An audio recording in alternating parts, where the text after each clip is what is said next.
Doctor कमर चीमा साहब, आप कैसे देख रहे हैं इस समिट के आउटकम को? बघेड़े साहब ने बड़ी सही बात की है कि यहाँ खित्ते के अंदर जो बड़ा मसला है वो तो टेररिज्म का है। और टेररिज्म को अगर और इस का जो थीम था इस दफा के कॉन्फ्रेंस का, वो ट्रांसनेशनल टेररिज्म थीम में मौजूद था, लेकिन कोई कंक्रीट चीज हमें नजर नहीं आती सिवाय इसके कि पाकिस्तान के वजीर आजम ने अफगानिस्तान का जिक्र किया है। अब क्वेश्चन ये है कि खित्ते के बाकी ममालिक तो ये समझते हैं कि हमारे बायलैटरल्स बहुत अच्छे हैं, अफगान तालिबान हमें कुछ डिस्टर्ब नहीं कर रहे, पाकिस्तान को वो डिस्टर्ब कर रहे हैं, पाकिस्तान के लिए लॉ एंड ऑर्डर का मसला बनाते हैं तो कोई मसला नहीं है। तो फिर हम एज एन एससीओ मेंबर हमें क्या उससे इंसेंटिव मिल रहा है? सो मेरा ख्याल है कि ये चीज जो है ये थोड़ी सी इसको ज्यादा फोर्सफुली आना चाहिए था, या इसके लिए इससे पहले लॉबिंग होनी चाहिए थी। देखें, आपने अफगानिस्तान इसका हिस्सा नहीं है। पहले 15 अगस्त 2021 के पहले जब तालिबान जब अशरफ गनी थे तो अफगानिस्तान को इनवाइट किया जाता था। अब क्वेश्चन ये आ जाता है कि हमारा मसला वहीं का वहीं खड़ा है। हम कह रहे हैं अफगानिस्तान की सरजमीन हमारे खिलाफ इस्तेमाल होती है, इस सरजमीन में इस्लामिक स्टेट भी बैठी है, अलकायदा भी बैठी है, टीटीपी भी बैठी है, ग्लोबली डेजिग्नेटेड टेररिस्ट ऑर्गेनाइजेशंस हैं। तमाम ममालिक जो हैं वो बायलैटरल जो है वो बहुत अच्छे करके बैठे हुए हैं उनके साथ, ठीक है जी। और हमें ये कह रहे हैं कि आप जो है वो वेट करें। सो मेरा ख्याल है कि ये एक जो पर्सपेक्टिव है इसमें मुझे ज़ाती तौर पे मुझे ऐसा लगता है कि हमें थोड़ा प्रोएक्टिव रोल प्ले करना चाहिए, और वो हम अभी तक नहीं कर पाए। शायद जो वक्त से पहले इसके एजेंडा डिस्कस होना चाहिए था। जब हम बायलैटरली इस मसले को डिस्कस कर रहे हैं, हम मिडिल ईस्टर्न ममालिक से रिक्वेस्ट कर रहे हैं कि हमारा मसला जो है वो हल कराएं। हम मिडिल ईस्टर्न ममालिक को कह रहे हैं।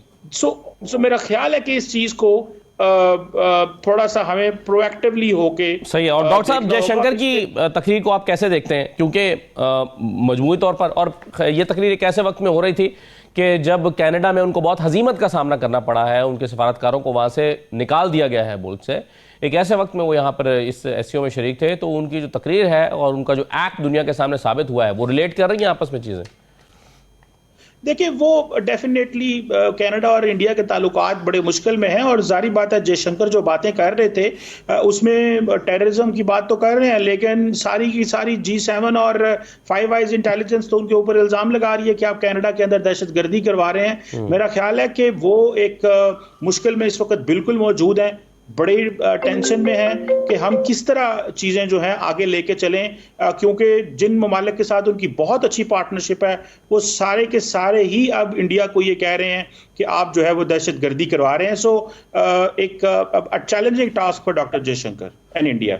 बिल्कुल सही है। ब्रिगेड साहब, आप जयशंकर की जो वज़ीर ख़ारजा इसहाक डार साहब के साथ मुलाकात हुई है, गैर रस्मी मुलाकात, खाने पर ये दोनों बैठे हैं, और उसमें क्या बातचीत हुई है उसका कंटेंट तो चीमा साहब हमारे सामने नहीं आ सका, लेकिन ये बताया गया है कि खुशगवार माहौल में मुलाकात हुई है। अब ये बताइए कि इस तरह की मीटिंग्स की सिग्निफिकेंस क्या होती है सिफारती सतह पर? देखिए असद साहब, इंपॉर्टेंट चीज़ ये है कि 10 साल के बाद इंडिया के minister for external affair Pakistan आ रहे हैं। दुनिया में जितने भी फोरम्स पे मुलाकात हुई है कभी हैंडशेक नहीं हुआ। सो इसकी सिग्निफिकेंस तो बन गई है। उसकी वजह यह है कि मेरा ख्याल है कि पाकिस्तान ने जिस अंदाज से डॉक्टर जयशंकर को वेलकम किया है, प्रोटोकॉल दिया है, उनकी इज्जत अफजाई की है, उनको उनके जो डेलीगेशन की इज्जत अफजाई की है, मेरे ख्याल है ज़ाहिर बात है इसका कोई ना कोई इम्पैक्ट तो होता ही है। और दूसरा, अब आज जो पता चला है, जो मुलाकात हुई है, उसमें इस मुलाकात में ये रिक्वेस्ट की गई है डॉक्टर जयशंकर की तरफ से कि वो बैठना चाहते हैं खाने की टेबल पे इसहाक डार साहब के साथ, जो मीडिया में रिपोर्ट हुआ है। सो क्वेश्चन ये है, और इसके लिए खास तौर पे असद साहब सीटिंग अरेंजमेंट्स उस हिसाब से बनाए गए। पहले अरेंजमेंट कुछ और थे, फिर अरेंजमेंट्स चेंज किए गए। सो क्वेश्चन ये है कि इसका मतलब ये है कि वो भी कुछ गुडविल जेस्चर देना चाहते थे, लेकिन इसमें याद रखिए कि इंडिया के अंदर बड़ी लंबी चौड़ी नफरत में इन्वेस्टमेंट हो चुकी है।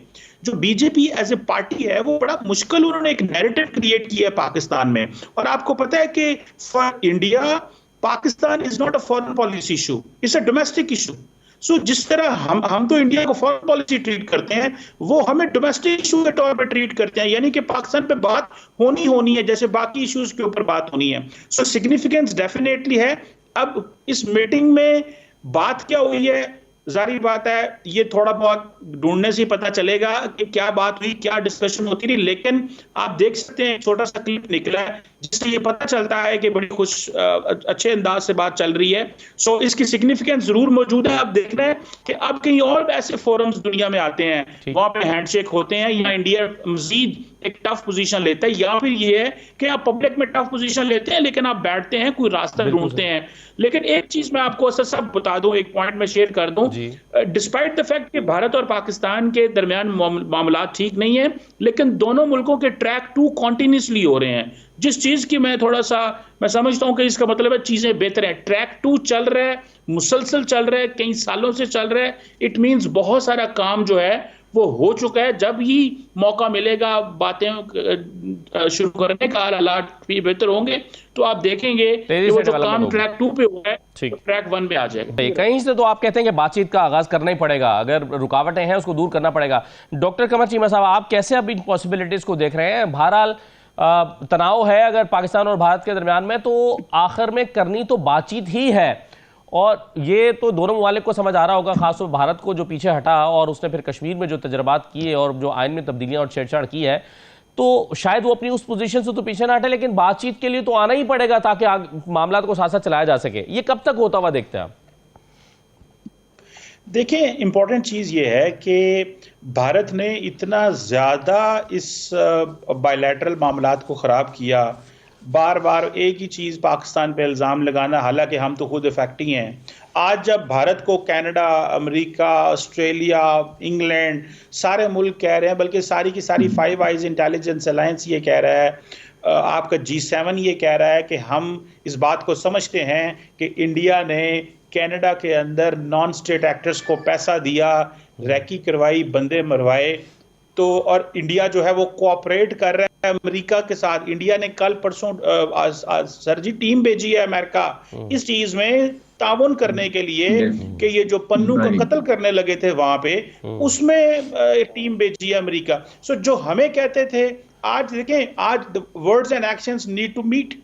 सो आज उनके अल्फाज कुछ और हैं, एक्शंस कुछ और हैं। हमारी बात तो नहीं सुनते थे वो दुनिया, क्योंकि वो ये समझते थे कि जी ये इनका अपना बायलैटरल प्रॉब्लम है, ये पिछले 75-70 साल से लड़ रहे हैं, इनकी जंगें हो चुकी हैं, इनकी बातों में यकीन नहीं करना। आज रॉ का ऑपरेशन जो नॉर्थ अमेरिका में बंद है, क्यों बंद है? ट्रस्ट नहीं है, लेकिन इंडिया के साथ काम भी करना है, कारोबार भी करना है। सो मेरा ख्याल है कि इंपॉर्टेंट चीज़ यह है कि इंडिया को इस सारे प्रोसेस से थोड़ा आगे निकलना चाहिए। जयशंकर ने जो आज मुलाकात की है सागडार से, बड़ी इंपॉर्टेंट है, अच्छी डेवलपमेंट देखनी चाहिए, मुस्बत एंगल से देखना चाहिए। हम तो इसको मुस्बत ही समझेंगे, बाकी फिर देखते हैं कि कल को क्या होता है, कैसे चीज़ें फर्दर अनफोल्ड होती हैं।